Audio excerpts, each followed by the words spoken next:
to announce a bunch of new numbers. So bear with me as I read through some of these. Sharif Denson, will be wearing number 0. Jakeem Jackson, number 2.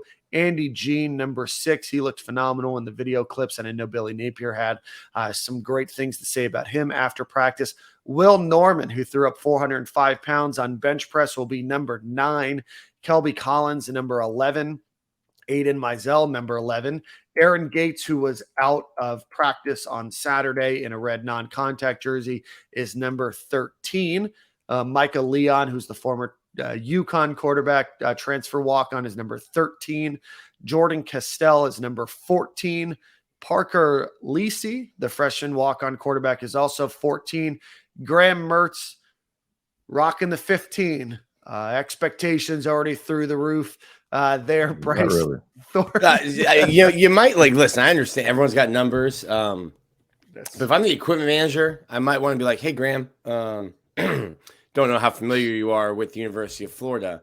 Just want to give you a little heads up. This might not be the number you want. You could have it tattooed on your back. This could be the number you wore your whole life. It's like, but 14 might come with some less expectations and less criticism." If Graham Mertz was a big Riedel Anthony fan, you think he shouldn't just wear 15 because of that? Listen, I'm just saying. Maybe he likes Riedel a lot. I read the message boards. I saw Twitter. Mertz Mania. Big Purfor fan, I heard. Big Lou fan. Yeah, big Lou fan. Oh, man. Bryce Thornton, defensive back, 18. TJ Searcy, 19. Trayon Webb, 20.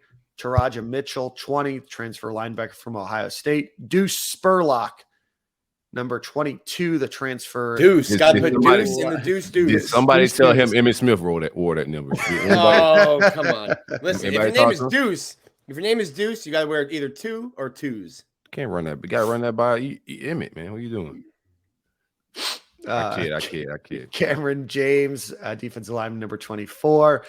Cam Carroll, the transfer from Tulane, is 27. Jaden Robinson, 29. Let's see. Manny Nunnery, the transfer, is 34, linebacker. We're getting into some other walk-ons here. Bryce Levitt, 53, offensive lineman. Micah Meskua, the transfer from Baylor, is 54. Roger Kearney, number 71. Damian George, the transfer from Alabama, is 76. Najee Harris, 77. Keontae Goodwin, 78. Tony Livingston, 86. Caleb Banks, 88. And Cameron Jackson, 99. You did not hear the names Gavin Hill, Eugene Wilson, Dejon Johnson, or Caden Jones, who will all have their numbers when they enroll in the summer. In other news, Scooby Williams is now going to be an edge rusher instead of an inside linebacker, his position that he played in high school. Andrew Savania moved from defensive end to tight end, and Jamarcus Weston has moved from wide receiver to safety. Other news. Go ahead. Not mad at the Weston move. He's been on campus. He came in with some raw talent, but didn't play a whole lot of football in high school as far as camps and doing that because he had a lot of different responsibilities. So we haven't seen, even though Dan Mullen hyped him up and then several coaches have had good things to say about him, we haven't seen him do anything on the fields. I saw a couple touchdown catches here and there, but nothing remarkable. Wouldn't mind seeing him play some safety, and also the Miguel Mitchell hype is picking up a little bit. Big Miguel Mitchell fan. I welcome you all to the bandwagon and to the hive. Yeah, he's a guy who I think he showed up at right around 200 pounds. And they got him listed at nearly 220 now. Looks good. Looks the part for sure. Watched him because I was overwatching Austin Armstrong a little bit. Watched him working with the nickels as well as the safeties. I think he's an interesting player. He played both last year. And depending on where Perkins goes, I think Perkins – I think those are probably your 3. If you're talking safeties and nickel, I think Perkins, Elam, and Mitchell are your 3. Elam? You got Elam back? Sorry. No. Kamari Wilson. Kamari. Yeah. it looks like a little Kyer with the 5 on. Right. I can see longer hair. I can see. I think one of the coaches, was it Billy, that said Miguel Mitchell performing as one of the best safeties, or they look at him as one of the best safeties on the team? It was either Billy or hockey. Gotcha. Saturday was a long day talking to them and then going to baseball. Yeah, I know it was Billy Napier that spoke highly on him. Let's see. While I pull that up, Jalen Farmer, Bryce Levitt were in non-contact jerseys. Aaron Gates was in a non-contact jersey, and Ethan Pouncey was in a non-contact jersey as well. While I find Billy Napier's quotes, we saw on the roster that checking in at defensive tackle number 21, Desmond Watson, at a fully grown 449 pounds. I need your thoughts, gentlemen. Need your thoughts at 449 pounds. Are there any missing people in Gainesville? I think I know where they're going. I don't know how it looked like he lost weight. I don't know when the last time they weighed him or how current his weight was on the roster as it was listed last year, but it don't look like he gained weight. But for some reason, the number just keeps getting higher and higher every year. We won't need him to play as many snaps at defensive tackle. We fixed the depth, and we got some guys that come in through the transfer portal. Chris McClendon had a great year as a freshman last year. I expect him to even elevate his play. So his reps should go down while his size is going up is still concerning.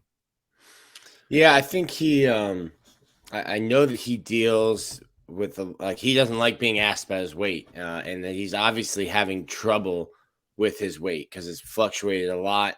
I as soon as the roster came out, I sent messages to people. I'm like, hey, this has to be a typo. Like he hasn't gained 30 pounds since the end of the season. At a Gator Collective event, he told another podcast that he was under 400 pounds. So, when I was anticipating that number being right around 4 bills and not 4.5 bills. So he's clearly struggling with his weight. Mark Hockey, when he was talking about him, raved about him. And then the typical line, which was it's incredible how he moves around at his size, how agile he is, how quick he is. And I would love to see how agile and how quick he is at 380, at 390, right. Hell, at 400 at this point. So you want, and listen, it's hot out there. Saturday was hot, and then it rained, and then it just got hot and humid. So you're going to lose some weight, just not even trying to lose weight. You're going to lose weight during spring practice. I don't know. I think that's the odds, man. This is a scientific conundrum that we have here. Unless you're getting, a Domino's NIL deal, you should be losing weight during spring camp. Spencer's jerky deal, man. Yeah. That's some nice lean protein, though. 49 pounds. Yeah. I mean, that's a big boy. Let's see. Did get a couple quotes from Billy Napier from Saturday's practice. A question was asked, who is standing out as leaders on the offense? Austin Barber, Kingsley Eguakon, Montreal Johnson, and Trevor Etienne, and Ricky Pearsall. On defense, Justice Boone, Derek Wingo, Jason Marshall, all names that were mentioned as well. And then Nick, Jeremy Crawshaw is a guy that Billy Napier's got impressed on him. So definitely looking, the Gators graduated or lost a number of, older players, kind of your traditional leaders. So looking for that next crop of leaders to step up. Let's see. Did we get, what's Taraji Mitchell's number? Did I miss that? Yeah, you did. 20. 20. Okay. I expect some leadership from him on the defensive end, bringing a guy that old, a lot of experience coming from Ohio State, a winning program. So would like to see some leadership from him on the defensive side. And listen, it was first practice, first drills of the first practice, but and Derek Wingo is coming back from an injury from off-season surgery. But it was Shamar James and Mitchell that were the first two inside linebackers up in the first drill. Very nice. I like that. I like to hear that.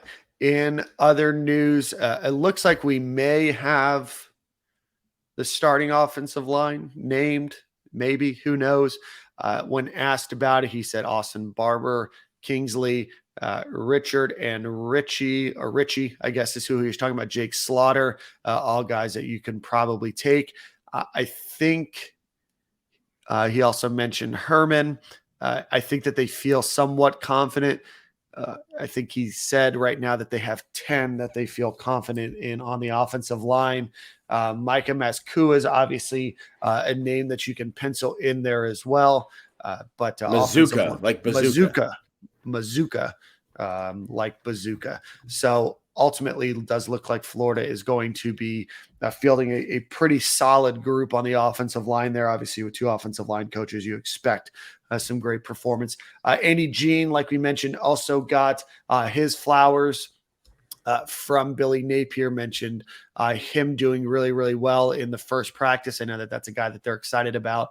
Aiden Mizell, certainly somebody they're excited about on the offensive. Real quick, Andy Jean is just super mature coming in, like the vibes, like you just feel every interview, the way he handles his social media. My nickname for him, the young professional, bro. A lot of Van Jefferson vibes from him. Also, as far as like on the field abilities, just get a lot of Antonio Callaway abilities and that South Florida work ethic and route running. Just a young professional, bro. I love the way Andy Jean move and the way he play and approach the game.